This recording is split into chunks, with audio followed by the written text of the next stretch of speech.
გრენლანდია მსოფლიოში უდიდესი კუნძულია, რომელიც სამჯერ აღემატება ფართობით ტექსასს, თუმცა მხოლოდ 55,000 მოსახლე ჰყავს. ტერიტორია ძირითადად მკაცრი კლიმატის გამო დაუსახლებელია, რადგან ზამთარში ტემპერატურა ზოგჯერ -60 გრადუსს აღწევს, ხოლო ზაფხულში +800. ტერიტორიის 80% 3 კილომეტრის სისქის ყინულითაა დაფარული და მუდმივი მოსახლეობა მხოლოდ უკიდურეს სამხრეთში, მათ შორის დედაქალაქ ნუკში ცხოვრობენ. ტერიტორიის კოლონიზაცია დანიელების მხრიდან 1721 წელს მოხდა და მას შემდეგ მათ საკუთრებაშია. გრენლანდიაში სპორტი აერთიანებს როგორც ტრადიციულ არქტიკულ თამაშებს, რომლებიც ინუიტების გადარჩენის პრაქტიკებზეა დაფუძნებული, ისე თანამედროვე გუნდურ სპორტებს, რომლებიც კუნძულის მკაცრ სუბარქტიკულ კლიმატს არის მორგებული. ხანგრძლივი სიბნელე, ყინულით დაფარული მიწა და მუდმივი გაყინული ნიადაგი ზღუდავს ღია სივრცეში სპორტულ აქტივობებს, მხოლოდ მოკლე ზაფხულის პერიოდში, რის გამოც შეჯიბრებების უმეტესობა ტარდება დახურულ დარბაზებში ან ხელოვნურ საფარებზე. ამ ყველაფრის მიუხედავად ქვეყანაში სპორტი პოპულარულია და ყველაზე უფრო მეტად მოსახლეობა ფეხბურთით არის დაკავებული.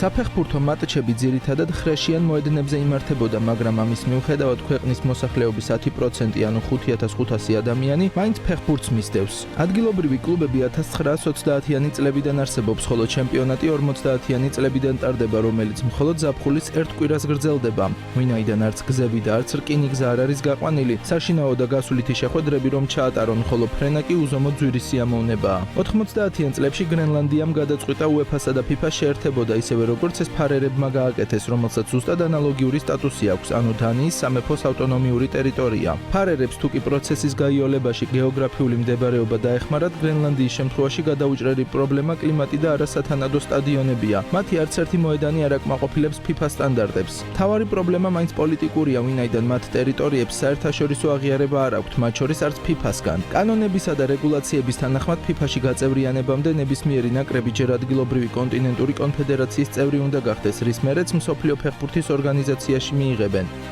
როდესაც FIFA-ს პრეზიდენტის პოსტზე ბლატერი ახალი დანიშნული იყო, მან პალესტინა FIFA-ს წევრი ნაკრები გახადა, ხოლო 2016 წელს იგივე მოხდა გიბრალტართან დაკავშირებითაც. იმავე წელს რუსეთისა და სერბეთის წინააღმდეგობის მიუხედავად კოსოვოც FIFA-სა და UEFA-ს წევრი გახდა. ამის შემდეგ UEFA-მ და FIFA-მ ახალი კანონები შეადგინეს, რომლის მიხედვითაც იმისათვის, რომ ამ ორი ორგანიზაციის წევრი გახდე, აუცილებელია იყო აღიარებული როგორც დამოუკიდებელი სახელმწიფო, რასაც გრენლანდიასთან მიმართებაში ვერ ვიტყვით. თუკი გრენლანდია FIFA-ს წევრი გახდება, ტერიტორიის ბიუჯეტი მნიშვნელოვან შევსებას მიიღებს და ქვეყანაშიც ახალი დახურული სტადიონები აშენდება, რაც ადგილობრივებს საშუალებას მისცემს ფეხბურთი მთელი წლის განმავლობაში ითამაშონ. გრენლანდიელ სპორტსმენებს შეზღუდული, თუმცა მნიშვნელოვანი საერთაშორისო წარმომადგენლობა აქვთ დანიის მეშვეობით. მათ შორისაა ბიატლონისტი უკალეკ სლეტერმარკი, რომელმაც მონაწილეობა მიიღო 2022 წლის პეკინის ზამთრის ოლიმპიურ თამაშებში. ადაპტირებულ სპორტებში კი ნუკა მარტინ ლიუნგემ და იორნა მარიე მიკაელა ლარსენმა გრენლანდია წარმოადგინეს Fashion Olympics დენმარკის შემადგენლობაში 2025 წლის ზამთრის მსოფლიო თამაშებზე ტურინში, სადაც ისინი გრძელ დისტანციურ თხილამურებში ასპარეზობდნენ მკაცრი სავარჯიშო პირობების ფონზე.